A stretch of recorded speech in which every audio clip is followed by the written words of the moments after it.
બાળકો અવાજ સંભળાય છે?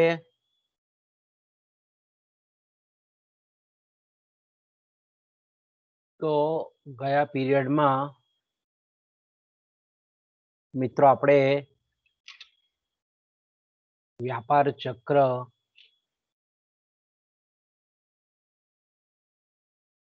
ના જે વિવિધ તબક્કાઓ છે એ વિવિધ તબક્કાઓની સમજૂતી માટે આપણે એક પ્રતિનિધિ રૂપ, જેને આપણે નમૂના રૂપ કહીએ છીએ, જેને વન ટાઈપ ઓફ મોડલ આપણે કહીએ છીએ, એ નમૂના રૂપ વ્યાપાર ચક્ર ના જે વિવિધ તબક્કાઓ છે એ તબક્કાઓ વિશેની સમજૂતી મેળવવાની આપણે શરૂઆત કરેલી હતી. અને મિત્રો આપણે પહેલા તબક્કાની પણ આપણે સમજૂતી ગયા પીરિયડમાં મેળવી કે પ્રમુખગત રીતે વ્યાપાર ચક્રને સમજવા માટે એના 4 તબક્કાઓ છે. સુધારણાનો તબક્કો, પછી આવશે વિસ્તરણ, કે તેને આપણે તેજી કહીએ છીએ, પ્રોસ્પેરિટી કહીએ છીએ. પછી ઓટ અવરોહ, મંદા અવરોહ, અથવા તો એને રેસેશન આપણે ઇંગ્લિશમાં કહીએ છીએ. અને ચોથો છે અર્થતંત્રની જે કંઈ પણ વ્યાપારિક પ્રવૃત્તિઓ છે, આર્થિક પ્રવૃત્તિઓ છે, એમાં સંકોચનનો તબક્કો છે. તો આપણે જાણીએ છીએ તે પ્રમાણે કે વ્યાપાર ચક્ર એ અર્થતંત્રમાં બનતી નિયમિત ઘટના છે. અમુક સમયાંતરે તેજી અને મંદીનું સતત આપણને પુનરાવર્તન થતું જોવા મળે છે.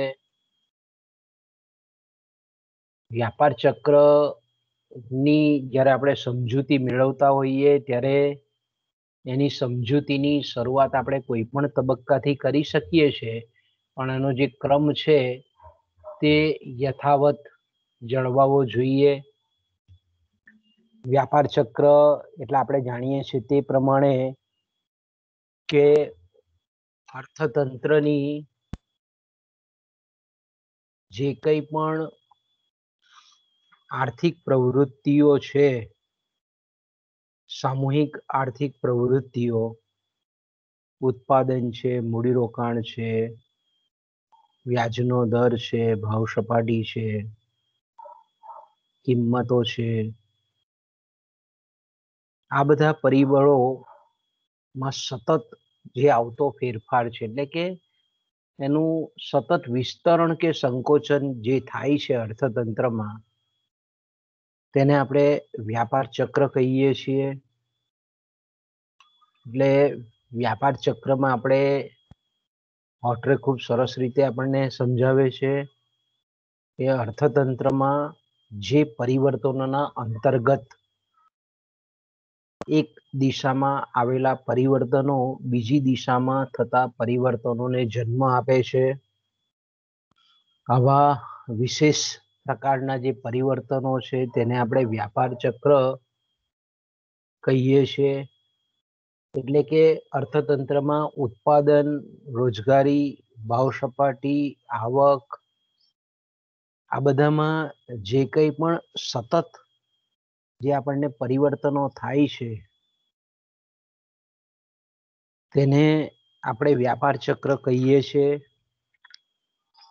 અને આપણે જોયું તે પ્રમાણે ગઈકાલે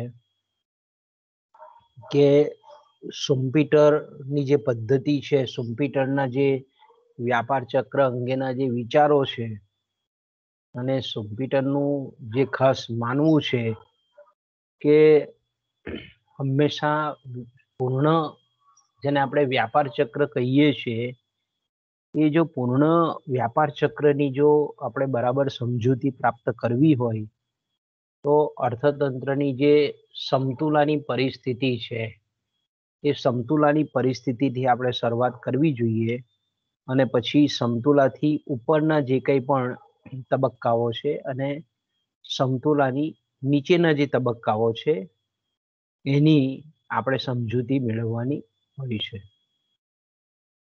તો સમતુલાની સ્થિતિ એટલે આપણે એમ કહી શકીએ કે અર્થતંત્રમાં ઉત્પાદનના સાધનોને પૂર્ણતઃ પૂર્ણ રોજગારી પ્રાપ્ત થયેલી છે એવી સપાટી અને કોઈ પણ મેં કીધું તેમ કે નીતિ નિર્ધારકો છે, નીતિ નિયોજકો છે, આયોજન પંચના જે કંઈ પણ અધિકારીઓ છે અથવા તો દેશના જે આર્થિક સલાહકારો છે અથવા તો જે કંઈ પણ શાસકો છે તે મોટે ભાગે અર્થતંત્રમાં પૂર્ણ રોજગારીની પરિસ્થિતિએ અર્થતંત્રને લઈ જવાનો પ્રયત્ન કરતા હોય છે.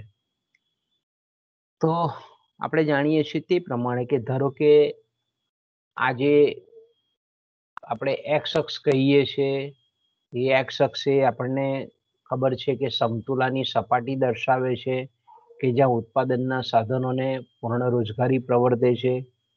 પછી આપણે જોયું તે પ્રમાણે ગઈકાલે કે આ સમતુલામાં અર્થતંત્ર ધારો કે છે અને અર્થતંત્રને કોઈક એવું બાહ્ય પરિબળ કે કોઈક એક આંતરિક પરિબળ, બાહ્ય પરિબળ અથવા તો આંતરિક પરિબળ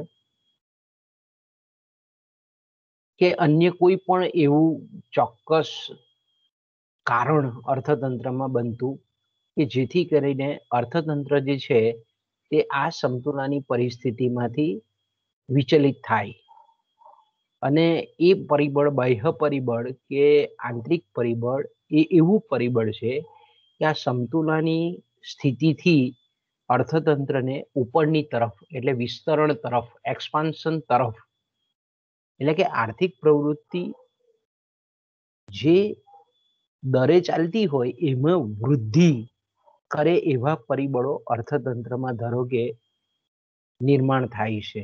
અને આપણે ગઈકાલે જોયું તે પ્રમાણે કે કોઈક ને કોઈક કારણસર વિસ્તરણની શરૂઆત થાય, તેજીની શરૂઆત થાય, આર્થિક પ્રવૃત્તિઓમાં ઉછાળો આવે એ કોઈ પણ કારણસર હોઈ શકે કે સરકારની એકદમ અનુકૂળ કદાચ આર્થિક નીતિ હોઈ શકે, સસ્તા કરવેરાની નીતિ હોઈ શકે અથવા ઉત્પાદન ક્ષેત્રે કંઈક નવી યોજનાઓ હોય અથવા તો આપણે એમ કહીએ કે કોઈક નવા શોધખોળો થયો હોય, કોઈક વિદેશમાંથી આપણે કહી શકીએ કે યુરોપીય સંઘ છે કે અમેરિકાના અલગ અલગ સ્ટેટ્સ છે કે એવા કન્ટ્રી તરફથી બહુ મોટા પ્રમાણમાં બલ્કી ઓર્ડર મળેલા હોય, કોઈ પણ આપણે એમ કહીએ ને એની વન રીઝન એ આંતરિક હોય કે બાહ્ય હોય, કોઈ પણ હોઈ શકે, યુદ્ધકીય પરિસ્થિતિ પણ હોઈ શકે, નવા બજારનું સંશોધન પણ હોઈ શકે, નવી નવી શોધખોળો પણ ઉપરા છાપરી થઈ શકે, કોઈ ટેકનોલોજીકલ પરિવર્તન જબરજસ્ત થઈ ગયો હોય.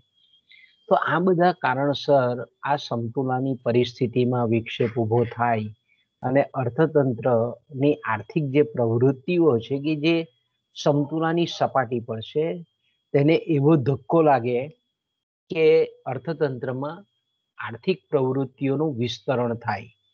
આર્થિક પ્રવૃત્તિઓનું વિસ્તરણ એટલે શું? તો કે ઉત્પાદનમાં વધારો થાય, મૂડીરોકાણમાં વધારો થાય, આવકમાં વધારો થાય, વપરાશમાં વધારો થાય, માથાદીઠ આવકમાં વધારો થાય, અસરકારક માંગમાં વધારો થાય. એટલે વપરાશી વસ્તુઓની માંગ વધે, મૂડી સાધનોની માંગ વધે, ઉત્પાદનના સાધનોની માંગ વધે, કાચા માલ સામાનની માંગમાં વધારો થાય, યંત્રો છે યંત્રોના છૂટા ભાગોની માંગ વધે, જમીનની માંગ વધે, શ્રમિકોની માંગ વધે, અન્ય મૂડી સાધનોની માંગમાં વધારો થાય. તો આપણે એમ કહીએ કે આ બધા પરિબળો જેને આપણે સામૂહિક આર્થિક પ્રવૃત્તિ કહીએ છીએ, સામૂહિક આર્થિક પ્રવૃત્તિ ઉર્ધ્વ દિશામાં ઉપરની તરફ પ્રયાણ થાય, વિસ્તરિત થાય. પરિણામ સ્વરૂપ આપણે જાણીએ છીએ તે પ્રમાણે કે અર્થતંત્રમાં તેજીનો સંચાર થાય અને આપણે જોયું તે પ્રમાણે કે તેજીના સમયમાં અર્થતંત્રમાં સોદાઓનું પ્રમાણ વધે, વિનિમયનું પ્રમાણ વધે, ઉત્પાદનના સાધનોના વળતર માં વધારો થાય, ઉત્પાદનના સાધનોની માંગ વધે, મૂડી પર વ્યાજ વધારે મળે, શ્રમને વેતનમાં વધારો થાય, ઉત્પાદકોના નફામાં ઉત્તરોત્તર વધારો થાય, જમીનના ભાડાના દરો વધે, લોકોની ખરીદ શક્તિમાં વધારો થાય, નાણાંનો ચલણ વેગ વધે, નાણાંનો પુરવઠો વધે, બેંકોનું શાક સર્જન વધે. અને આ રીતે આપણે એમ કહીએ કે ભાવો એ વધતા જતા હોય અને વધતા જતા હોય એટલે નફાનું પ્રમાણ ઉત્પાદકો માટે વધતું જતું હોય, ઉત્પાદકોનું નફાનું પ્રમાણ વધતું હોય એટલે આવક વધે, મૂડીરોકાણ વધે, મૂડીરોકાણ વધે એટલે પ્રદેશની કે પેઢીની કે આપણે એમ કહીએ કે અર્થતંત્રની આવકમાં વધારો થાય, ગુણક અને ગતિવર્ધનની અસર આપણને સાથે જોવા મળે, રોજગારીની તકોમાં વધારો થાય. એટલે ઉત્તર આપણે એમ કહીએ આર્થિક પ્રવૃત્તિઓ સમયની સાથે એ વિસ્તરિત થતી જાય, એક્સપાન્શન થતી જાય, આવક વધે, ઉત્પાદન વધે, મૂડીરોકાણ વધે, વ્યાજનો દર વધે, ઉત્પાદનના સાધનોના વળતર દર વધે. પરિણામ સ્વરૂપ આપણે જોઈએ છીએ તે પ્રમાણે કે આ બધા જ્યારે પરિબળો ઉપર તરફ જતા હોય એટલે આ બધા જ પરિબળો સામૂહિક આર્થિક પ્રવૃત્તિને એક દિશા એટલે ઉપરની દિશા ઉર્ધ્વ ગતિને પ્રેરણાના જે પરિબળો છે અર્થતંત્રમાં એ જ પરિબળો અર્થતંત્રમાં વિરુદ્ધ દિશામાં પણ કામ કરતા આપણને જોવા મળે. સાથે સાથે તેજીના કે વિસ્તરણના તબક્કામાં જ પછીના તબક્કાના બીજ એ આપણને છુપાયેલા જોવા મળે છે.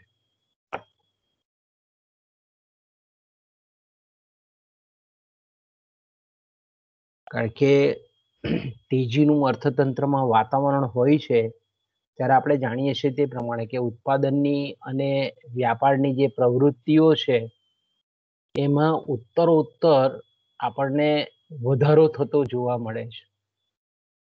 તેજીના સમયમાં આપણે શું જોઈએ છે કે ઉત્પાદકીય પ્રવૃત્તિ એટલે મેન્યુફેક્ચરિંગ અને જે વ્યાપારી પ્રવૃત્તિઓ છે એ આપણને સતત ને સતત વધતી જતી જોવા મળે છે. ઉત્પાદનના સાધનોની રોજગારીમાં પણ એટલો અંશે વધારો થાય છે. એ લોકોની ઉત્પાદનના સાધનોની આવક પણ વધે છે, ખરીદ શક્તિમાં પણ વધારો થાય છે. એટલે આપણે એમ કહી શકીએ કે વપરાશી વસ્તુઓની માંગ પણ વધે છે. વપરાશી વસ્તુઓની માંગ વધે છે એટલે વપરાશી વસ્તુઓના ભાવો પણ વધે છે. ભાવો વધે એટલે સ્વાભાવિક છે કે જે મૂડીરોકાણ કરનાર વર્ગ છે એનો નફો વધે, મૂડીની સીમાંત કાર્યક્ષમતા વધે, આશાસ્પદ વાતાવરણ અર્થતંત્રમાં તૈયાર થાય, વિશ્વાસનું વાતાવરણ ઊભું થાય. એટલે જે ઉત્પાદક પેઢીઓ છે, મેન્યુફેક્ચરિંગ યુનિટ્સ છે, એ મેન્યુફેક્ચરિંગ યુનિટ છે તે પોતાની ઉત્પાદન પ્રવૃત્તિને સતત વિસ્તારવાનું હંમેશા વિચારતા હોય. વેપારીઓ જે છે, છૂટક વેપારીઓ છે, જથ્થાબંધ વેપારીઓ છે, એ આપણે જાણીએ છીએ તે પ્રમાણે કે સતત નવા ને નવા ઓર્ડરો એ ઉત્પાદક પેઢીઓ પાસે એ મૂકતા જાય છે. પરિણામે ઉત્પાદક પેઢીઓ કે જે વસ્તુનું ઉત્પાદન કરે છે, તૈયાર વસ્તુમાંથી આપણે કાચા માલમાંથી તૈયાર માલનું ઉત્પાદન કરે છે, તો એ લોકો મૂડીરોકાણની માંગ વધારે છે તેજીના સમયમાં, વિસ્તરણના સમયમાં. એટલે ઉત્પાદનના સાધનોમાં રોજગારીમાં વધારો થાય, રોજગારી વધે એટલે ઉત્પાદનના સાધનોના જે માલિકો છે એની આવકો વધે, આવકો વધે એટલે પાછી અસરકારક માંગ વધે છે, અસરકારક માંગ વધે એટલે ચીજ વસ્તુઓના સેવાઓના ભાવો વધવા માંડે. એ જ રીતે આપણે જાણીએ છીએ તે પ્રમાણે કે તેજીના સમયમાં વ્યાપારીઓ, વ્યક્તિઓ વધારે નફાખોરી કરવા માટે વધતા જતા ભાવોથી ઘણી વખત બચવા માટે પણ એવી વૃત્તિ અર્થતંત્રમાં આકાર લે કે વસ્તુઓનો સંગ્રહ કરવાની વૃત્તિ એ જોર પકડે. વસ્તુઓનો સંગ્રહ કરવાનો, કારણ કે લોકો એવું વિચારતા હોય કે ભાઈ હજુ પણ આ તેજીના સમયમાં ઉત્તર હજુ પણ માંગ વધશે એટલે વસ્તુનો સંગ્રહ કરવાની વૃત્તિ જોર પકડે છે. એટલે વપરાશી વસ્તુઓની માંગ તો વધે જ છે, મૂડી સાધનોની માંગ પણ વધે છે, પણ આ સંગ્રહ વૃત્તિને કારણે આપણે એમ કહીએ કે માંગમાં ઓર ઝડપથી આપણને તેજીના સમયમાં, વિસ્તરણના સમયમાં વધારો થતો આપણને જોવા મળે છે. અને ભાવોનો જેમ જેમ અર્થતંત્રમાં વધારો થાય છે તેમાં સંગ્રહ કરવાની વૃત્તિ એ વધતી જાય છે. અને પરિણામ સ્વરૂપ આપણે જોઈએ છીએ કે ઓછા ભાવની વસ્તુઓ સંગ્રહ કરેલી હોય અને પછી જેમ અર્થતંત્રમાં ભાવ સપાટી ઊંચી જાય તો નફાનો ગાળો એ વધે એટલે નફાનું પ્રમાણ પણ વધતું જાય છે. એટલે વિસ્તરણના તબક્કામાં આપણે જોયું તે પ્રમાણે કે ઉત્પાદન છે, વેપાર છે, રોજગારી છે, આવકો છે, મૂડીરોકાણ છે, ખર્ચ છે, વ્યાજનો દર છે, કિંમત છે, આ બધો વધારો થાય છે. અને આ બધાની અસર આપણે એમ કહીએ કે સમગ્ર અર્થતંત્ર પર થાય ને. અર્થતંત્ર મેં કીધું તેમ કે ઝડપથી ઉપરની તરફ ગતિ કરવા માંડે, જેને આપણે તેજીનો તબક્કો કહીએ છીએ. આ તેજીના તબક્કામાં સાથે સાથે મેં કીધું તેમ કે પેરેલલ બીજી તેજીને મંદ પાડનારા પરિબળો પણ સાથે સાથે કામ કરતા હોય છે. એટલે આપણે એમ કહીએ ને કે તેજીના સમયમાં જ ઓટના બી રોપાઈ જાય છે. કારણ કે આપણે ગઈકાલે જોયું તે પ્રમાણે કે સતત જ્યારે અર્થતંત્રમાં ઉત્પાદન વધતું હોય, રોજગારી વધતી હોય, મૂડીરોકાણમાં વધારો થતો હોય, એટલે ઉત્પાદનના જે સાધનો છે તેનો એક વખત ઇષ્ટતમ ઉપયોગ થાય. પછી શું થાય કે વણ વપરાયેલા સાધનો અથવા ઓછા કાર્યક્ષમ સાધનો પણ રોજગારી મેળવતા થાય. અને પરિણામ સ્વરૂપ આપણે એમ કહીએ, અને સાથે સાથે આપણે જોઈએ છીએ તે પ્રમાણે કે અતિશય ઊંચા ભાવે તેજીના સમયમાં જ્યારે સપાટી ઉત્તરોત્તર વધતી જતી હોય, તીવ્રતમ ભાવ વધારો થતો હોય, તો તે સમયે આપણે જોઈએ છીએ તે પ્રમાણે કે જે દરે ઉત્પાદનના સાધનોની આવક વધતી હોય તેના કરતાં પણ ચીજ વસ્તુઓ અને સેવાઓના ભાવ આપણને ઉત્તરોત્તર વધતા જોવા મળે છે. એટલે ઉત્તરોત્તર જ્યારે વસ્તુઓના ભાવો વધતા જતા હોય એની ઇમ્પેક્ટ એવી થાય કે ગ્રાહકો પર એની બે અસર થાય. એક તો જે જરૂરી વસ્તુઓ છે તેની જ માંગ થાય, અન્ય જે વસ્તુઓનો વપરાશ પાછળ ઠેલાવી શકાય એની માંગમાં લોકો એટલે કે ઉત્પાદનના સાધનોના માલિકો એ પોતાની માંગ ઘટાડે છે. કારણ કે ભાવો એટલા બધા વધતા હોય છે તેજીના સમયે કે આવશ્યક એવી વસ્તુઓની જ માંગ કરે, પણ જે ટકાઉ અને વપરાશી વસ્તુઓ છે કે જેનો વપરાશ પાછળ ઠેલાવી શકે છે એની માંગમાં આપણને ઘટાડો થતો જોવા મળે છે. અને કેઇન્સનો જે આપણે ગઈકાલે વપરાશ વિધેય પણ જોઈ ગયા કે જેમ જેમ ગ્રાહકોની આવક વધતી જાય તેમ તેમ કુલ વપરાશ વધતો હોય પણ સીમાંત વપરાશ વૃત્તિ જે છે, ઉપભોગ વૃત્તિ છે, તે ઘટતી જાય છે. પરિણામ સ્વરૂપ શું થાય કે માંગ, અસરકારક માંગ છે એનો વૃદ્ધિનો દર એ નીચો પડે. અને બીજી બાજુ આપણે જોયું તે પ્રમાણે કે ઉત્પાદનના સાધનોની માંગ એટલી બધી વધતી હોય કે જેથી કરીને ઓછા કાર્યક્ષમ સાધનોને પણ રોજગારી આપવાની ઉત્પાદકો માટે ફરજ પડે. એટલે ઊંચા વેતન દરે ઓછા કાર્યક્ષમ સાધનોને જ્યારે રોજગારી આપવામાં આવે તો એની સીધી અસર એ ઉત્પાદન ખર્ચ પર થાય છે. એટલે એક બાજુ ઉત્પાદનના સાધનોને ઊંચા વળતર દર આપવાના અને બીજી બાજુ આપણે એમ કહીએ કે એ સાધનોની સીમાંત ઉત્પાદકતા, કાર્યક્ષમતા એ ઓછી હોય. ત્રીજી બાબત આપણે એમ જોઈએ છીએ કે અતિશય ભાવો વધવાને લીધે ગ્રાહકો જે માંગ ઘટાડે છે, આ બધાની સંયુક્ત અસર એ ઉત્પાદક પેઢીઓ પર થતી હોય. ઉત્પાદક પેઢીઓને હવે ઉત્પાદન ખર્ચ મોંઘો લાગે અને બીજી બાજુ આપણે એમ કહીએ કે ભાવ સપાટી અતિશય ઊંચી જ્યારે જતી હોય અર્થતંત્રમાં તેજીના સમયમાં, ત્યારે આવી વપરાશી વસ્તુઓ, ટકાઉ વપરાશી વસ્તુઓ ની જે માંગ ઘટે છે એને પરિણામ સ્વરૂપ ઉત્પાદનના જે કંઈ પણ માળખાઓ છે એના વિસ્તરણને એક જાતની બ્રેક લાગી જાય છે, એક જાતનું રોક લાગી જાય છે. એટલે ઉત્પાદકોને ભવિષ્યમાં એવું થાય કે હવે વધારે નફો કરવાની જે તકો છે તે કદાચ ઓછી થશે. એટલે જે ઉત્પાદક પેઢીઓ છે, મેન્યુફેક્ચરિંગ યુનિટ છે, એના સંચાલકો એવું વિચારે કે હવે હજુ ભવિષ્યમાં વધારે નફો કરવાનો કોઈ અવકાશ નથી. એટલે તેજીના સમયમાં એક બિંદુ એવું આવે કે જ્યાં પેઢીઓ જે પોતાનો ઉત્પાદન શક્તિનો વિસ્તાર કરતી હતી તે ધીરે ધીરે હવે બંધ કરવા માંડે, અટકી જાય. એક બિંદુ આવી જાય કે હવે પ્રોજેક્ટ વધારવાનો જોખમ લેવા જેવું નથી. એટલે આપણે એમ કહીએ કે આ રીતે ઉત્પાદક પેઢીઓ જ્યારે આપણે એમ કહીએ કે એવું વિચારતી થાય કે હવે મૂડીની સીમાંત કાર્યક્ષમતા ઘટશે. મૂડીની સીમાંત કાર્યક્ષમતા એટલે શું કે ભાઈ ભવિષ્યનો જે અપેક્ષિત નફાનો દર છે તે હવે ઘટવાનો છે, એવું જ્યારે સંચાલકોને લાગવા માંડે ત્યારે આપણે જોઈ શકીએ છીએ કે મૂડીરોકાણ કરનાર જે વર્ગ છે, યોજકોનો વર્ગ છે, તે લોકો મૂડીરોકાણ ઘટાડે છે. અને મૂડીરોકાણ ઘટાડે છે અને એક જાતની મેં કીધું તેમ કે ભાવિ આશાવાદ છે તે તેજીની ઉચ્ચતમ સપાટીએ ઓછો થવા માંડે. નફાનો જે આશાસ્પદ વાતાવરણ હોય તે ધીરે ધીરે ધીરે આપણે એમ કહીએ કે એ એક આશાસ્પદ વાતાવરણમાં એક જાતનું શંકાનું વાતાવરણ પ્રવેશે.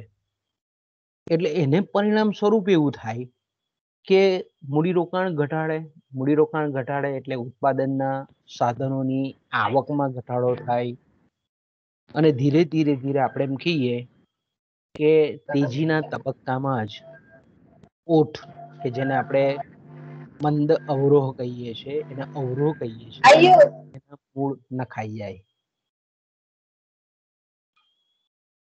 અર્થતંત્રમાં આ વ્યાપાર ચક્ર એ સતત બનતી ઘટના છે. એટલે તમે ચોક્કસ આપણે એને એવું તમે કહી નહીં શકો કે ભાઈ અર્થતંત્રમાં ઓટની પરિસ્થિતિ આ સમયગાળાથી થઈ કે આ સમય બિંદુએથી થઈ. આપણને કન્ટિન્યુઅસ જ લાગે. જો આ બધા પરિબળ કેવા થાય છે, તેજીમાંથી ઓઠની પરિસ્થિતિ આવે તો આપણે એનો સુસ્પષ્ટ એનો ચોક્કસ વિભાગીકરણ કરી નહીં શકીએ કે ઓઠ છે તો કે ભાઈ એપ્રિલ 2021 થી જ આવી, એનો ચોક્કસ સમયગાળો તમે બાંધી નહીં શકો. હા, પણ આપણે જોઈ શકીએ કે ભાઈ ઓલ ઓવર વાતાવરણ, ટેન્ટેટિવલી વાતાવરણ અર્થતંત્રનું એ આ સમયગાળાથી થોડું સ્લો ડાઉન થવા માંડ્યું. એટલે મેં કીધું તેમ કે તેજી, અતિશય તેજીના તબક્કામાંથી અર્થતંત્ર જ્યારે તેજીના જ સમયમાં એવા અંતરાયો ઊભા થાય, એવા અવરોધો ઊભા થાય અને તેજી જે સતત વિસ્તરિત થતી હતી, સતત આર્થિક પ્રવૃત્તિનું વિસ્તરણ થતું હતું, અર્થતંત્રમાં એવા પરિબળો આકાર પામે કે જેથી કરીને અર્થતંત્રનું જે ઉપલું વળાંક બિંદુ છે ત્યાંથી અર્થતંત્રની જે આર્થિક પ્રવૃત્તિની ગતિ છે તે અધોગતિ દિશામાં ધીરે ધીરે ધીરે એ પ્રયાણ લે. એટલે આપણે એમ કહીએ કે અધોગતિ દિશામાં જ્યારે તેજીને બ્રેક લાગે, ઉપલું વળાંક બિંદુ અપર ટર્નિંગ પોઈન્ટથી સામૂહિક આર્થિક પ્રવૃત્તિઓ જ્યારે અધોગામી દિશામાં જાય ત્યારે આપણે એમ કહીએ કે અવરોહની પરિસ્થિતિ, મંદા અવરોહની પરિસ્થિતિ, ઓટની પરિસ્થિતિની શરૂઆત થઈ ગઈ કહેવાય. અને મેં કીધું તેમ કે બીજો જે તબક્કો છે વ્યાપાર ચક્રનો, જેને આપણે ઓટ કહીએ છીએ, જેને આપણે અવરોહ કહીએ છીએ, જેને આપણે રેસેશન કહીએ છીએ, એ એકચ્યુઅલી શું છે તો કે આર્થિક પ્રવૃત્તિ, જે સામૂહિક આર્થિક પ્રવૃત્તિઓ છે, વ્યાપારિક પ્રવૃત્તિઓ છે, તે હવે ધીરે ધીરે ધીરે ઘટવાનું વલણ દર્શાવે છે. એટલે અર્થતંત્રનું જે કુલ ઉત્પાદન છે તે ઘટે છે, કુલ મૂડીરોકાણ છે તે ઘટાડો થાય છે, ચીજ વસ્તુઓ અને સેવાઓના ભાવો ઘટવા માંડે છે, નફાનું પ્રમાણ ઘટવા માંડે છે, ઉત્પાદનના સાધનોની કિંમતો અથવા તો વળતર એ ઘટવા માંડે છે.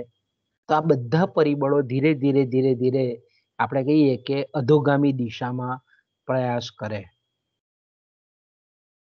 અને મેં કીધું તેમ કે ઓટની શરૂઆતમાં જે ઉત્પાદક પેઢીઓ છે, મોટી મોટી કંપનીઓ છે, વેપારીઓ છે, તેને ભવિષ્યમાં નફાનો દર ઘટશે, ભવિષ્યમાં મૂડીની સીમાંત કાર્યક્ષમતા ઘટાડો થશે, અર્થતંત્રમાં એક જાતનું આપણે એમ કહીએ ને કે નિરાશાનું વાતાવરણ સર્જાય.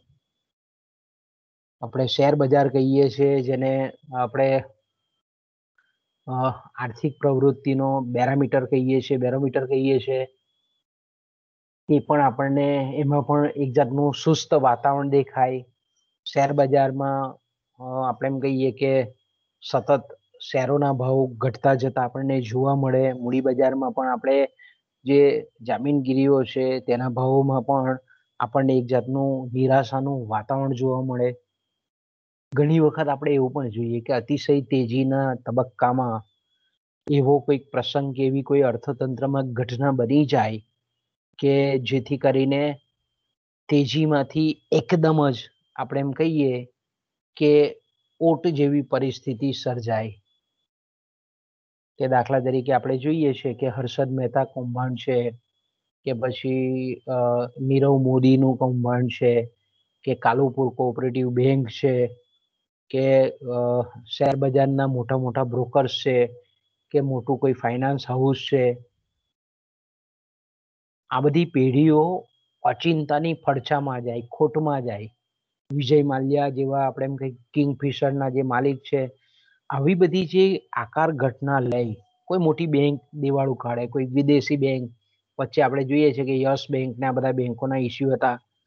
તો આવી ઘટના બને તેજીમાંથી એકદમ જ અર્થતંત્ર આપણે એમ કહીએ કે બ્રેક લાગી જાય તેજીને, ને અર્થતંત્રમાં આવી કોઈક પ્રસંગો, કોઈક એવી ઘટના બને કે અર્થતંત્ર ઉપરથી તરત નીચે આર્થિક પ્રવૃત્તિઓની જે દિશા ઉપર તરફ હતી તેના પરથી તરત ઉપરથી ટર્ન થઈ અને નીચે તરફ એ જવા માંડે.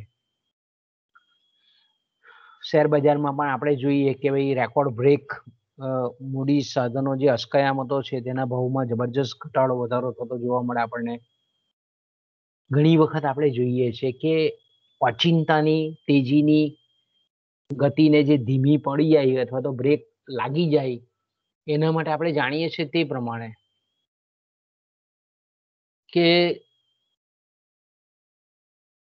કોઈ બહારના દેશોમાં આપણે એમ કહી શકીએ, અત્યારનું બેસ્ટ એક્ઝામ્પલ છે કે ભાઈ ચાઇનામાં આ રીતે વુહાન શહેરમાં જે આ કોરોના મહામારીના વાયરસો જે છે, બાહ્ય પરિબળ છે કે ભાઈ એના જે કંઈ પણ સંક્રમિત જે છે તે ભારતમાં પણ અસર થઈ.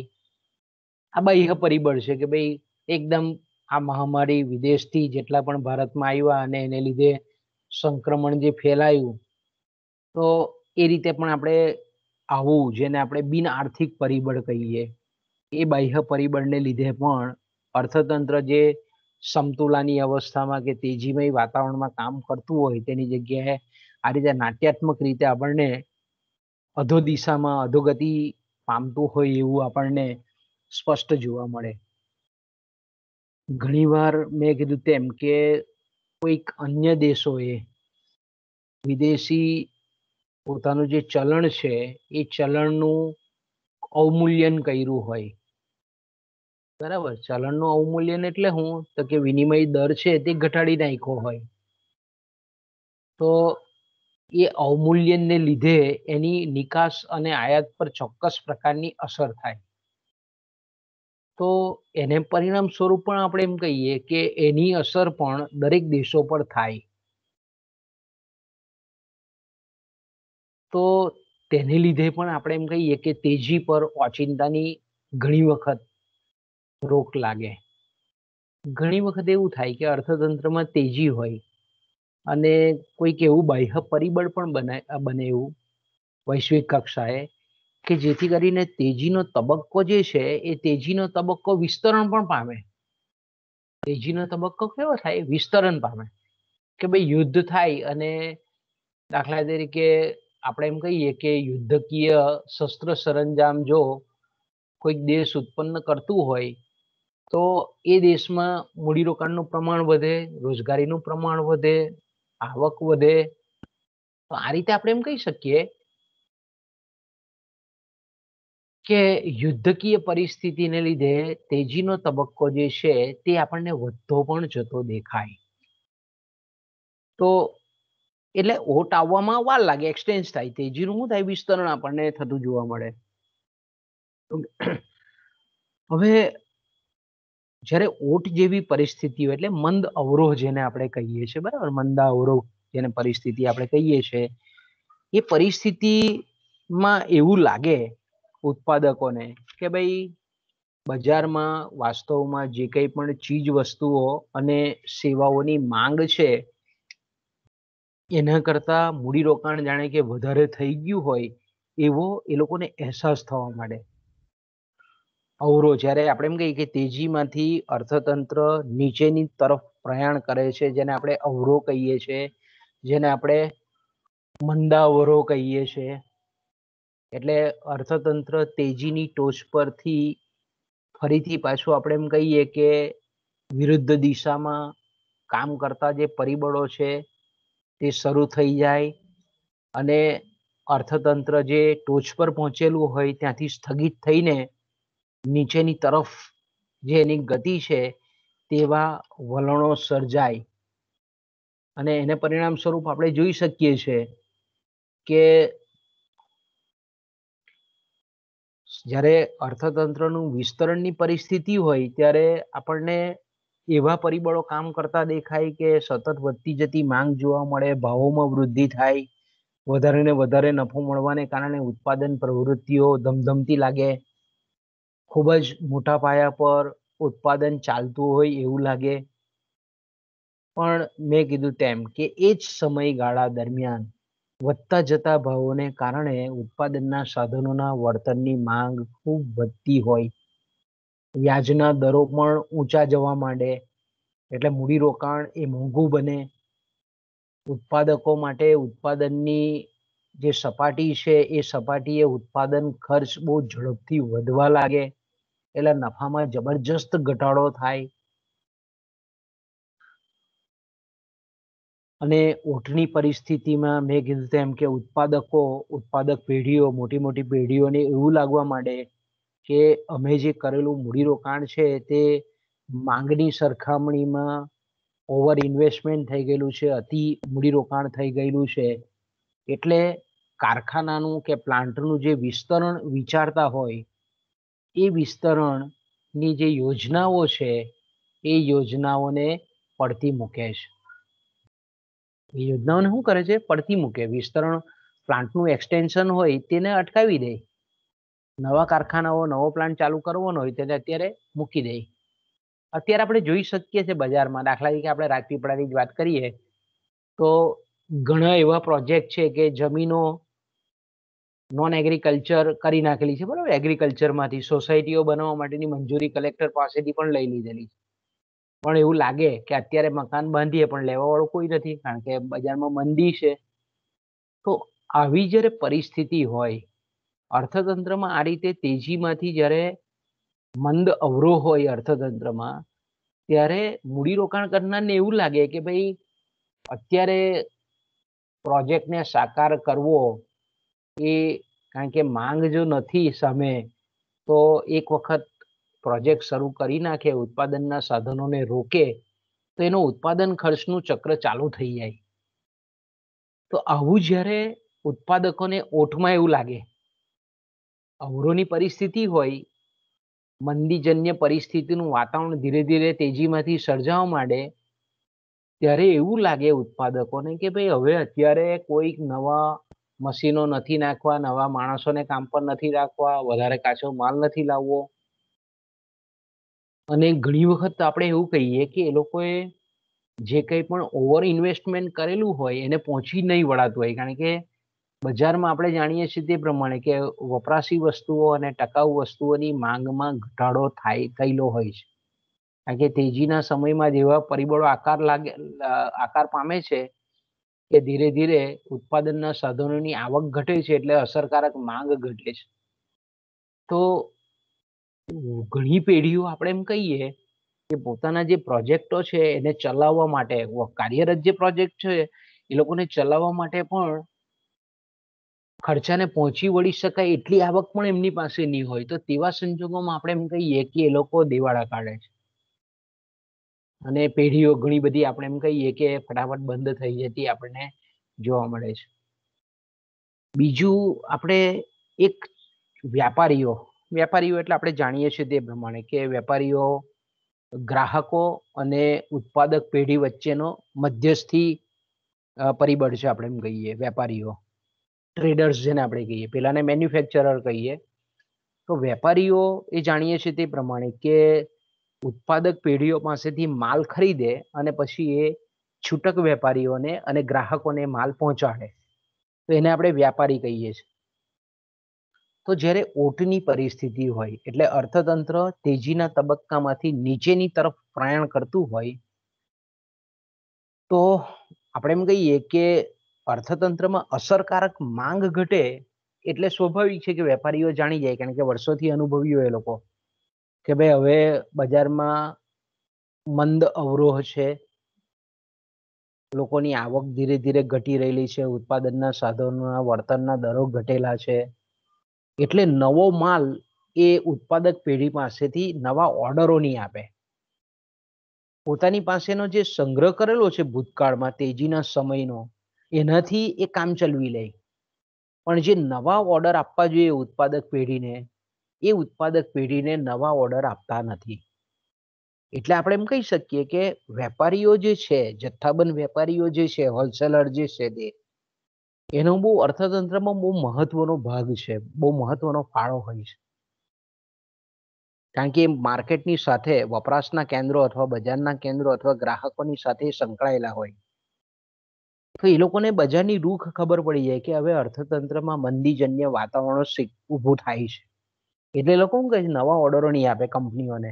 એ ઉત્પાદક જે વસ્તુ વેચતા હોય લોકો, એના ઉત્પાદક પેઢીઓને નવા ઓર્ડર નહીં આપે. એટલે નવા ઓર્ડર નહીં આપે એટલે શું થાય, ઉત્પાદક પેઢીઓને ઓર્ડર નહીં મળે નવા, એટલે મૂડીરોકાણ ઘટે, ઉત્પાદન ઘટે, રોજગારીનું પ્રમાણ ઘટે, નીચે ઓછું થવા માંડે. એટલે ઉત્પાદનના સાધનોની બેરોજગારીની શરૂઆત થાય એટલે સીધી જ અસર એ લોકોના વળતર દર, એટલે કે એ લોકોની જે નાણાકીય આવક પ્રાપ્ત થતી હોય તે બંધ થઈ જાય. નાણાકીય આવક બંધ થાય અથવા ઓછી થાય તો તેવા સંજોગોમાં આપણે એમ કહીએ કે માંગનું પ્રમાણ ઘટવા માંડે, અસરકારક માંગ ઘટે.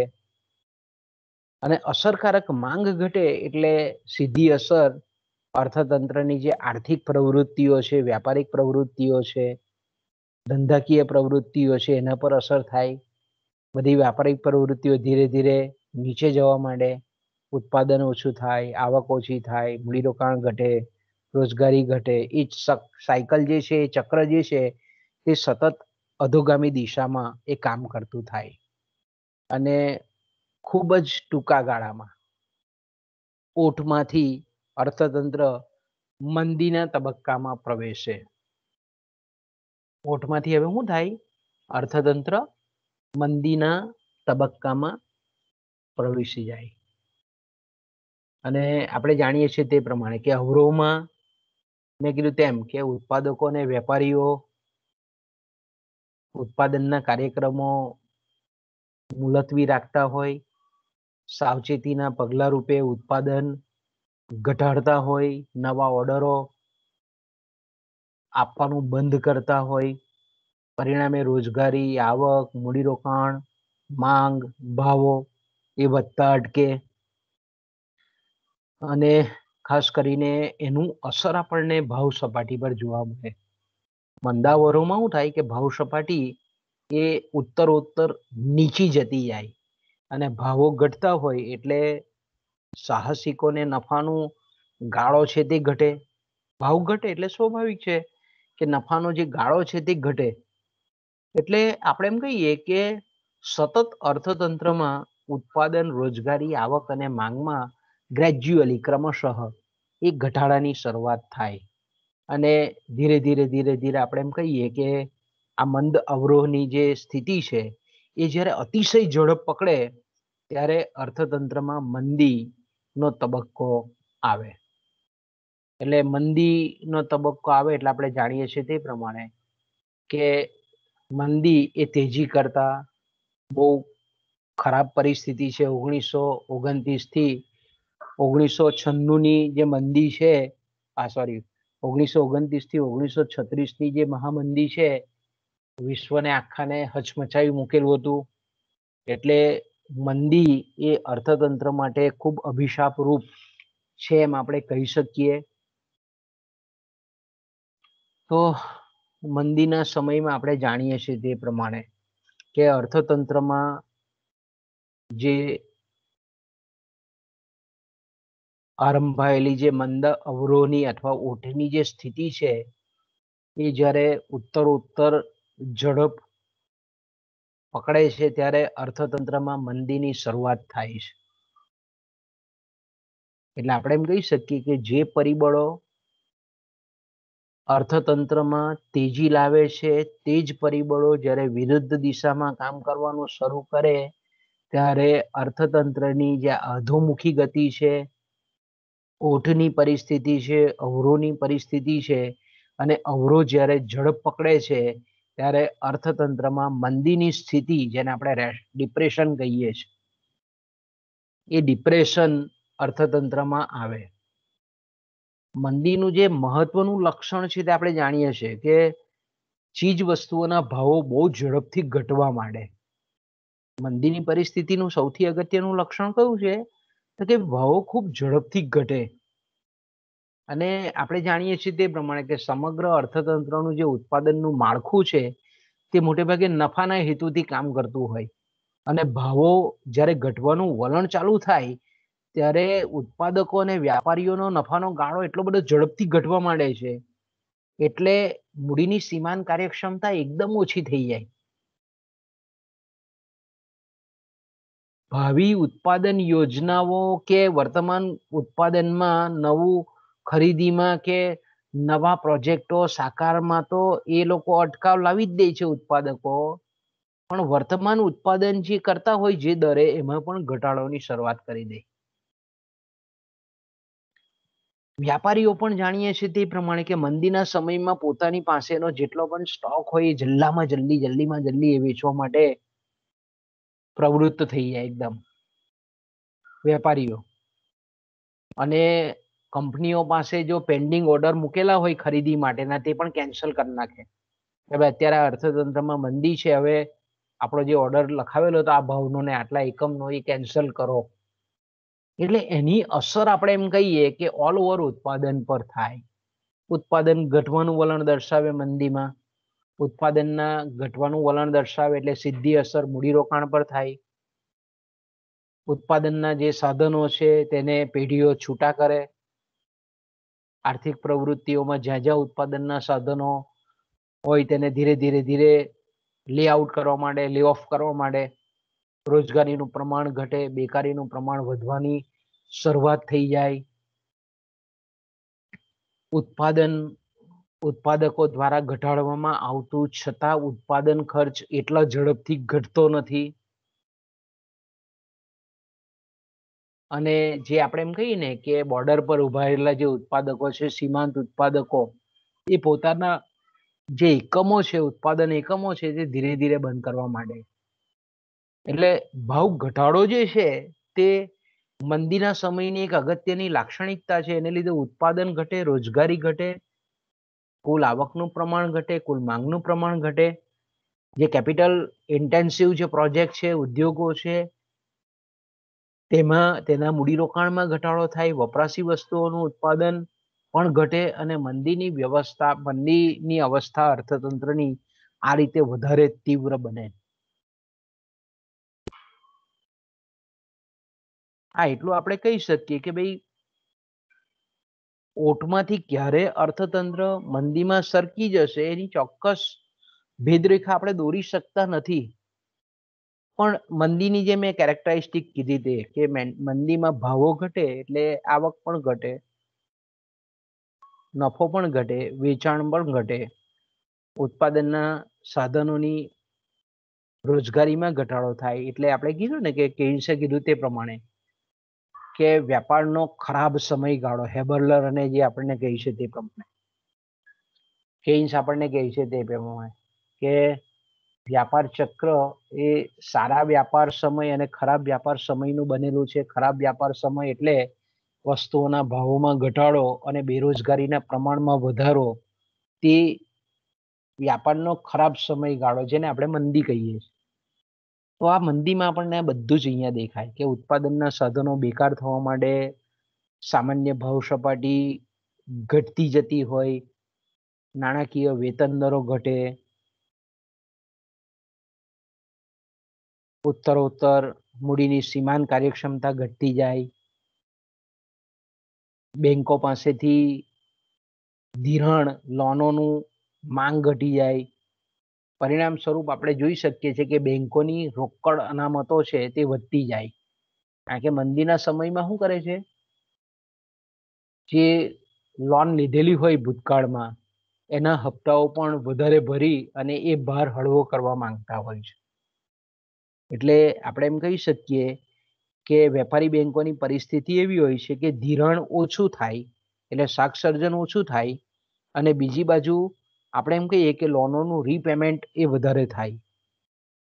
એટલે બેંકોની જે અનામત છે, રોકડ અનામતો છે, તે વધતી જાય. ઔદ્યોગિક જે વસ્તુઓ છે એની માંગ ઘટે, મૂડીમૂલક વસ્તુઓનું ઉત્પાદન ઘટે. વપરાશી વસ્તુઓની માંગ તો ઘટે જ, પણ મૂડીમૂલક વસ્તુઓની વધારે માંગ ઘટે, ઉત્પાદન ઘટે.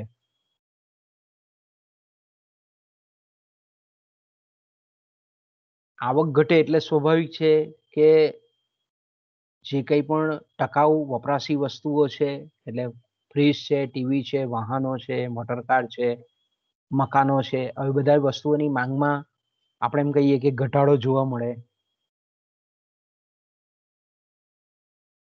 ગ્રાહકની સાથે જેટલા પણ બજારો સંકળાયેલા છે એ બજારોમાં પણ આપણે એમ કહીએ કે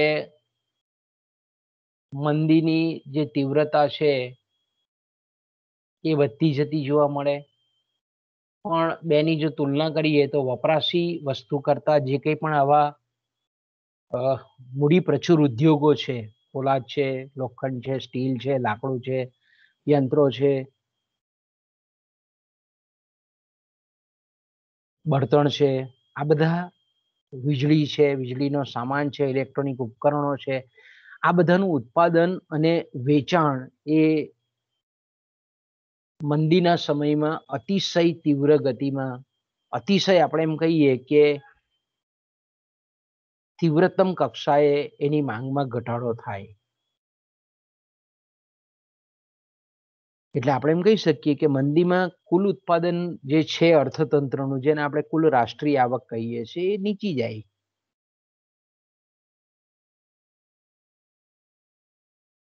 બીજું આપણે એમ કહીએ કે અસરકારક માંગ ઘટે છે એટલે ભાવ સપાટી ઉત્તરોત્તર નીચી જાય. અને તેવા સંજોગોમાં મેં કીધું તેમ કે મૂડીની સીમાંત કાર્યક્ષમતા ઉત્પાદકોની ઘટતી હોય એટલે અર્થતંત્રમાં ચારે તરફ નિરાશા નિરાશા નિરાશા જોવા મળે. અને જેટલા પણ મૂડીરોકાણ કરેલા હોય એમાંથી સતત નુકસાન જાય એવું શંકાસ્પદ અવિશ્વાસનું વાતાવરણ સર્જાય. એટલે મંદીમાં આપણે એમ કહીએ કે અર્થતંત્ર એકદમ સંકોચાઈ જાય, કોન્ટ્રાક્ટ થઈ જાય એકદમ. અને એની પ્રતિકૂળ અસર મેં કીધું તેમ કે ઉત્પાદન પર થાય, મૂડીરોકાણ પર થાય, રોજગારી પર થાય, નફા પર થાય, ભાવ સપાટી પર થતી જોવા મળે.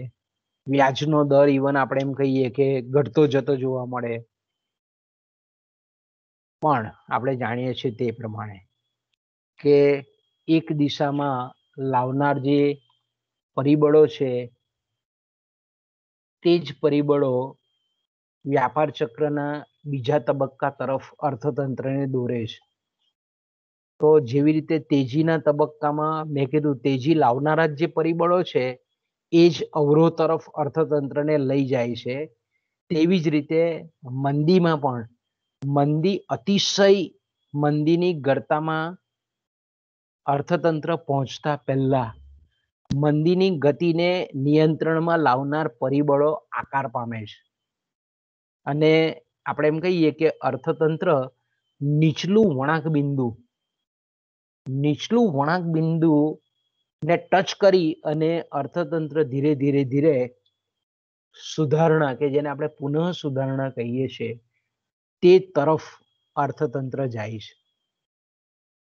કારણ કે આપણે જાણીએ છીએ તે પ્રમાણે કે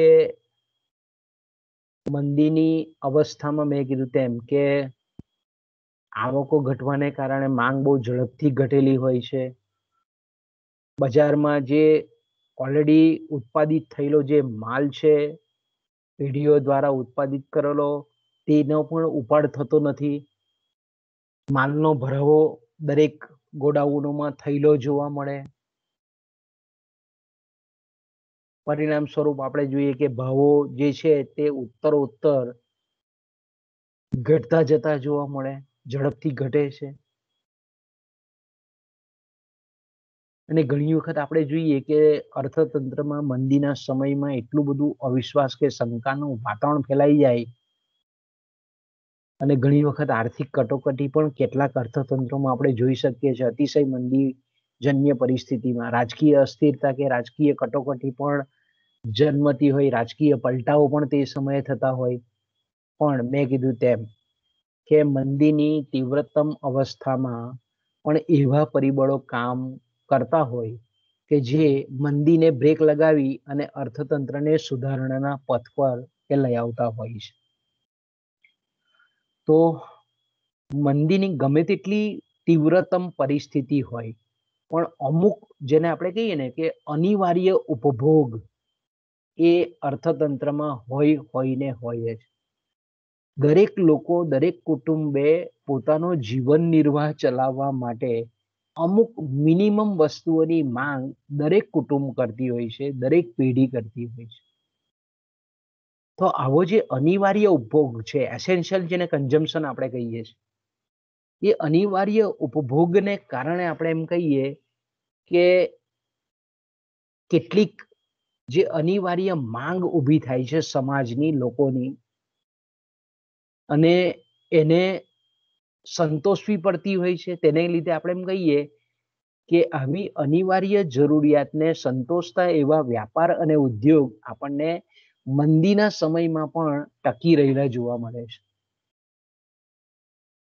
અને આવો જે અનિવાર્ય વપરાશી ખર્ચ છે તે કેવો હોય? ચાલુ જ હોય. અને તેને લીધે આપણે એમ કહીએ કે આવી અનિવાર્ય વસ્તુઓનો ઉત્પાદન કરતા જે ઉદ્યોગો છે, એમાં રોજગારી, આવક, ઉત્પાદન ને વધારે પડતા ઘટતા એને અટકાવી જાય છે.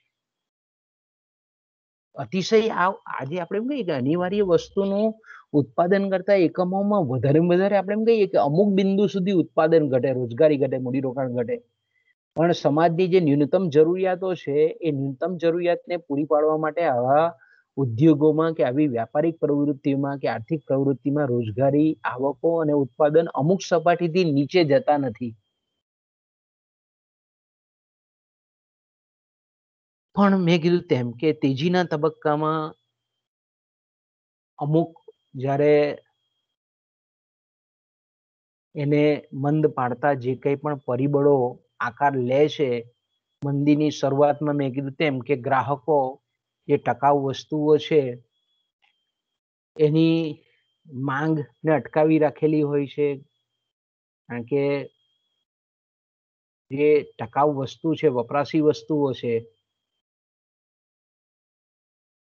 એની માંગ મેં કીધું તેમ કે એના ભાવો મંદીના સમયમાં ઘટતા હોય છે ને લોકોને એમ લાગે કે હજુ પણ ભવિષ્યમાં એના ભાવો ઘટશે, તો શરૂઆતમાં આપણે એમ કહીએ કે એની માંગ જે છે તે અટકાવી રાખેલી હોય છે. પણ ધીરે ધીરે આપણે એમ કહીએ કે અર્થતંત્રમાં આવી ન્યૂનતમ જરૂરિયાતની જે વસ્તુઓ છે, એ નાશવંત વપરાશી વસ્તુઓ છે કે ટકાઉ વપરાશી વસ્તુઓ છે, એની માંગ અમુક ન્યૂનતમ લેવલે ચાલુ હોય છે. એટલે ધીરે ધીરે આપણે એમ કહીએ કે અર્થતંત્રમાં માંગમાં ધીરે ધીરે, જો એકદમ ધીરે ધીરે આપણે એમ કહીએ કે માંગ થવાની શરૂઆત થાય. અને મંદીના તબક્કામાં મેં કીધું તેમ કે ગ્રાહકોની આવક એટલે ઉત્પાદનના સાધનોના માલિકોની આવક જે દરે ઘટે છે એના કરતા ઓછા દરે વસ્તુઓ અને સેવાઓની માંગ ઘટતી હોય છે. અને મેં કીધું તેમ કે દરેક ઉત્પાદનના સાધનોના માલિકોએ પોતાનો જીવન નિર્વાહ ચલાવવા માટે અમુક અનિવાર્ય વપરાશ, અનિવાર્ય જરૂરિયાત સંતોષતી માંગ એ કરતા જ હોય છે. એટલે માંગનું પ્રમાણ જે છે વપરાશી વસ્તુઓનું કે ટકાઉ વપરાશી વસ્તુનું એ અમુક લેવલથી નીચે જતું નથી. બીજી બાજુ અર્થતંત્રમાં આપણે જોયું તે પ્રમાણે કે મંદીના સમયમાં બેંકોની અનામતોનું પ્રમાણ વધતું હોય, જથ્થાબંધ વેપારીઓ કે મંદીની શરૂઆતમાં આપણે એમ કહીએ કે નવા ઓર્ડરને કેન્સલ કરેલા હોય, પોતાની પાસેનો જે એક્ઝિસ્ટન્ટ સ્ટોક હોય એ સ્ટોકનું વેચાણ મંદીમાં જેટલો સ્ટોક હોય તેટલો ખાલી કરવાની વૃત્તિ ધરાવતા હોય.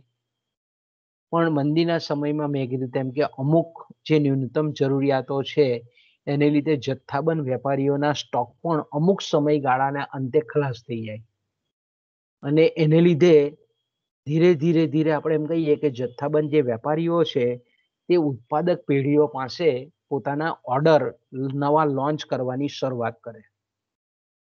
ઉત્પાદન પેઢીઓ પણ ધીરે ધીરે જથ્થાબંધ વેપારીઓના જે નવા ઓર્ડર્સ આવતા જાય, વર્દીઓ આવતી જાય, તેમ તેમ આપણે એમ કહીએ કે ઉત્પાદન જે સ્થિર સાધનો પાછળનું રોકાણ જે ઓછું કરેલું હતું એને ધીરે ધીરે ધીરે એ સ્થિર સાધનો અથવા પ્લાન્ટની જે ઉત્પાદન શક્તિ છે એનો વપરાશ કરવાનું શરૂઆત કરી દે.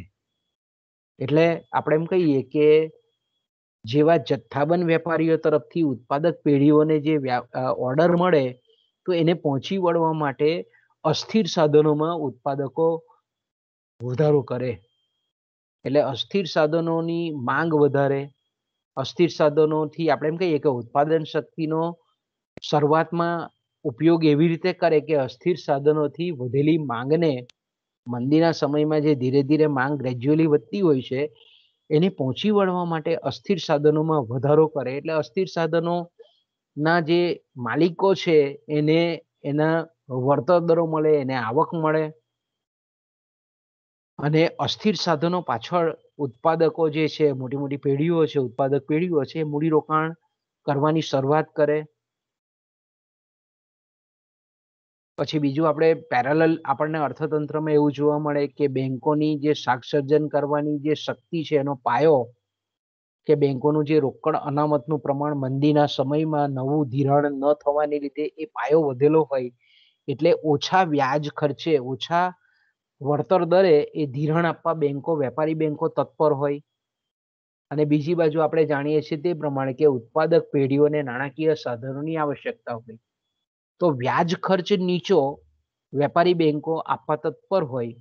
ઓછા વ્યાજના દરે ઉત્પાદકોને એ નાણાકીય સાધનો ધીરવા તૈયાર હોય.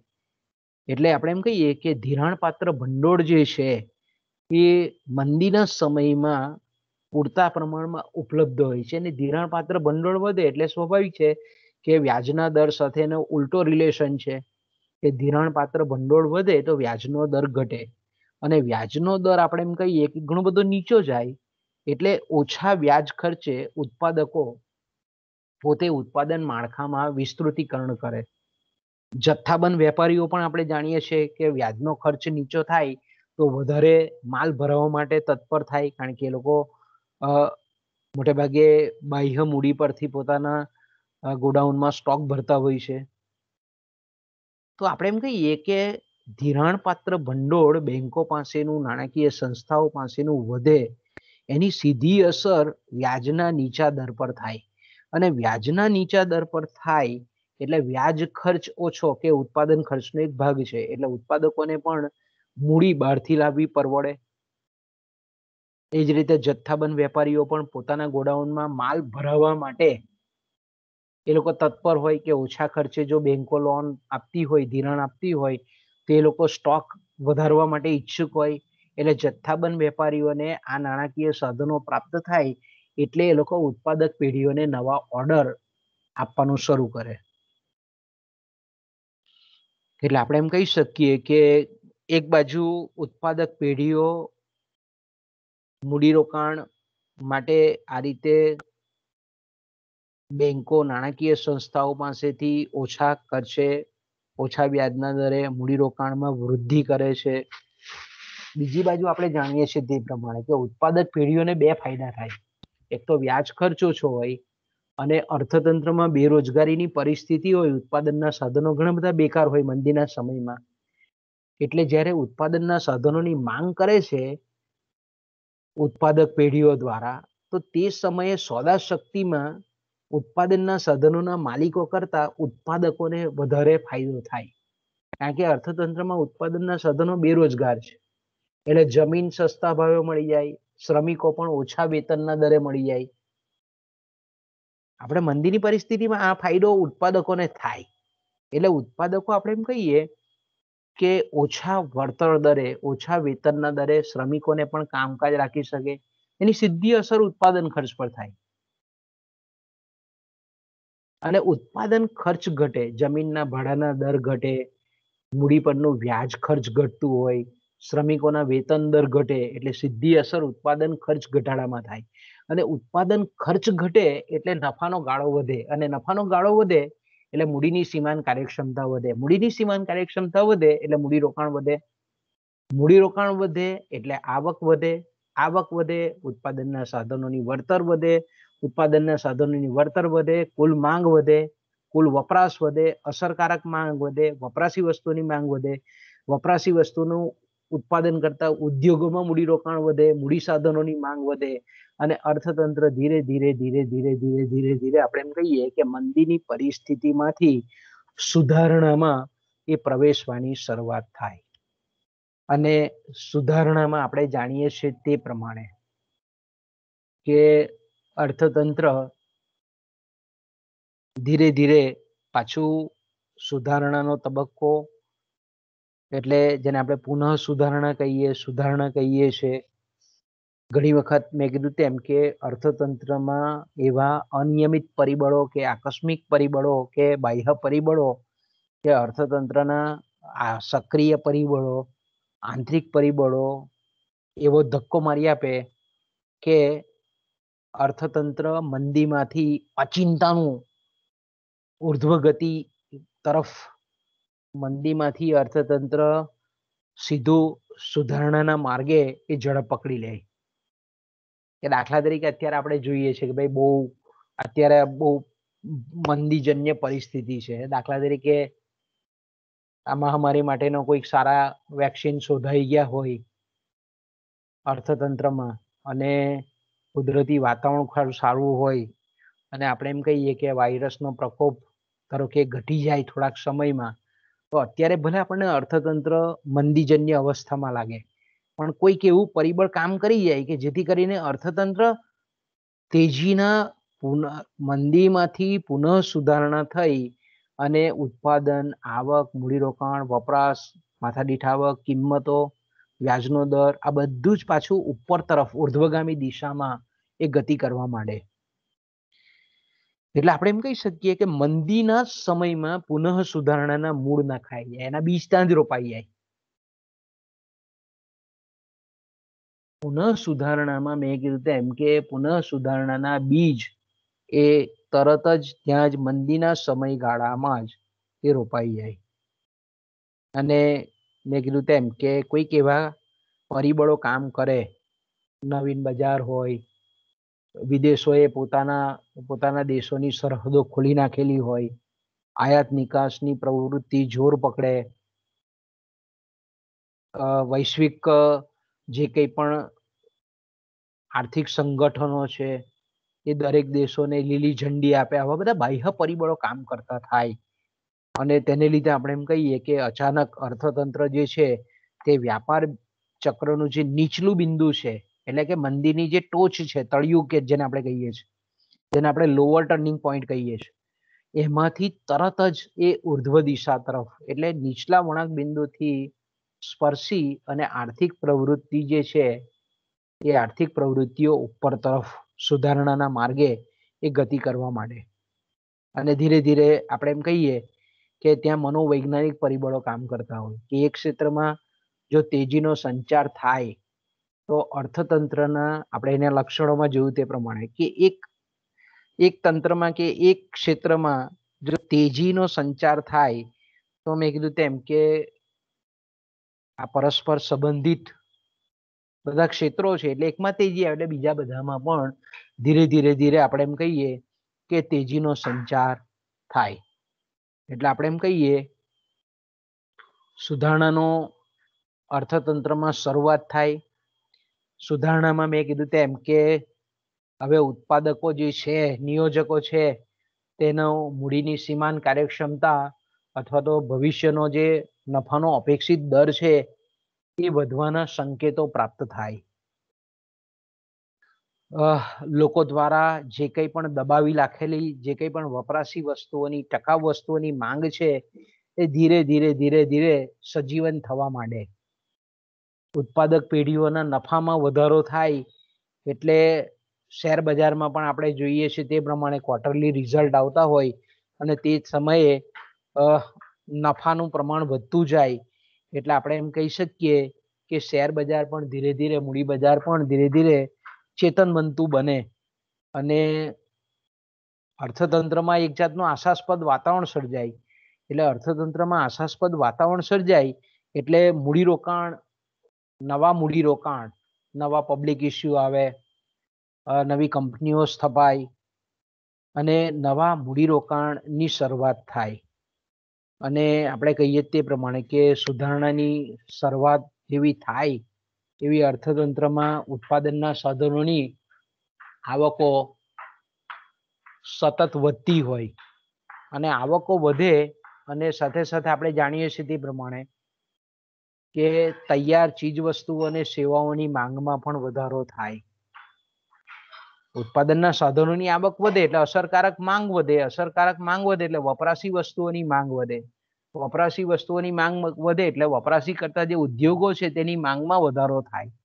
માંગમાં વધારો થાય એટલે ભાવો ધીરે ધીરે વધે, ભાવો વધે એટલે નફાનો ગાળો વધે, નફાનો ગાળો વધે એટલે મૂડીની સીમાંત કાર્યક્ષમતા વધે, મૂડીની સીમાંત કાર્યક્ષમતા વધે એટલે મૂડી રોકાણ વધે એટલે ઉત્પાદનના સાધનોને રોજગારી વધતી જાય. અને આપણે જાણીએ છીએ તે પ્રમાણે કે ઉત્પાદનના સાધનો જો વણવપરાયેલા અર્થતંત્રમાં હોય તો ભાવ સપાટીમાં વધારો થતો જાય તેમ તેમ રોજગારીમાં પણ વધારો થતો જાય. અને એક વખત આપણે એમ કહીએ કે પૂર્ણ રોજગારીની અવસ્થા આવે ત્યાર પછી આપણે એમ કહીએ કે એ પહેલા ખર્ચના જે વક્રો છે એ ખર્ચના વક્રો એટલે કે સરેરાશ ખર્ચ વધાર્યા વગર આપણે કહીએ કે ઉત્પાદકો ઉત્પાદન વધારી શકે છે. અને આગળ જે આપણે ચર્ચા કરી ગયા તે પ્રમાણે કે વિસ્તરણના પદ પર એટલે અહીંયા પણ એવું જ છે કે સુધારણાના તબક્કામાં ગતિવર્ધન એટલે કે આવકની મૂડીરોકાણ પર અને મૂડીરોકાણની આવક પર એકબીજા પર અસર ગાઢ બને છે. આવક જે દરે વધે છે એના કરતા મૂડીરોકાણ વધારે દરે વધે છે. મૂડીરોકાણ વધે છે તેના કરતા પ્રદેશની કે રાજ્યની કે દેશની આવકમાં વધારો થાય છે. એટલે આપણે એમ કહીએ કે આ બધા પરિબળોની આંતર અસરો ઉત્તરોત્તર અસરો હકારાત્મક પડે અને અર્થતંત્ર આપણે એમ કહીએ કે સુધારણાની દિશામાં આગળ વધે. એટલે આપણે એમ કહી શકીએ કે સુધારણાની દિશામાં આગળ વધે એટલે મૂડીરોકાણ વધે, ભાવો વધે, વેતન વધે, વ્યાજના દરો વધે, નફાનો દર વધે, ભાવ સપાટી વધે, રોજગારીમાં વધારો થાય, અર્થતંત્ર ધીરે ધીરે આપણે એમ કહીએ કે રોજગારીનો દર વધતા પૂર્ણ રોજગારીની સ્થિતિ તરફ પ્રયાણ કરે. અને જો આપણે એમ કહીએ કે પૂર્ણ રોજગારીની અવસ્થામાં એક વખત અર્થતંત્ર પહોંચી જાય અને પછી વ્યાપાર ચક્રને અટકાવતા નિયંત્રણમાં લાવતા જો પગલાં ભરવામાં નહીં આવે તો સુધારણામાંથી પુનઃ સુધારણામાંથી અર્થતંત્ર પાછા તેજીના તબક્કામાં પ્રવેશે અને જેને આપણે બીજું વ્યાપાર ચક્ર કહીએ છીએ એની શરૂઆત થાય. એટલે આપણે એમ કહી શકીએ કે અર્થતંત્રમાં સમતુલાની જે પરિસ્થિતિ છે, અર્થતંત્રમાં ઉત્પાદનના સાધનોની જે પૂર્ણ રોજગારીની અવસ્થા છે એ અવસ્થા પર અર્થતંત્રને ટકાવી રાખવા માટે રાજ્ય એ ઘણા બધા પગલાઓ લેતી હોય છે. એટલે કે ઘણા બધા આપણે કહીએ કે નિયંત્રણ માટેના રાજ્ય પગલાં લેતી હોય છે. રાજકોષીય નીતિ, નાણાકીય નીતિ, પ્રત્યક્ષ અંકુશો, જેથી કરીને અર્થતંત્રમાં આ પૂર્ણ રોજગારીની સ્થિરતાપૂર્ણ વિકાસની પ્રક્રિયા સતત ચાલુ રહે. તો મિત્રો આ રીતે આપણે એમ કહીએ કે એક નમૂના રૂપ વ્યાપાર ચક્રને આપણે આ રીતે અલગ અલગ તબક્કાઓમાં સમજાવી શકીએ. તો અહીંયાથી આપણે આપણી મીટિંગને વિરામ આપીએ. હવે આપણે કાલે વ્યાપાર ચક્રોનું નિયંત્રણ જોઈશું. બરાબર. પછી આવે છે હોટરેનો સિદ્ધાંત. હવે આપણે પાછું પેલું પેપર પણ લેવું પડશે, સંચાલકીય અર્થશાસ્ત્ર. તો કાલે આપણે આ લઈ લઈએ, વ્યાપાર ચક્રનું નિયંત્રણ, અને પછી સોમવારથી આપણે સંચાલકીય અર્થશાસ્ત્ર લઈશું. તો અહીંયા અટકીએ મિત્રો. હા સર. બોલો, છે કઈ તકલીફ મયંક? ના ભાઈ, ઓડિયો બોડિયો કમ્પ્લીટ આવે છે ને? કઈ ડિસ્ટર્બન્સ નથી ને? ના સર, બધું કમ્પ્લીટ જ છે. Audio video complete. ઓકે, ચાલો મળીએ આપણે. હા.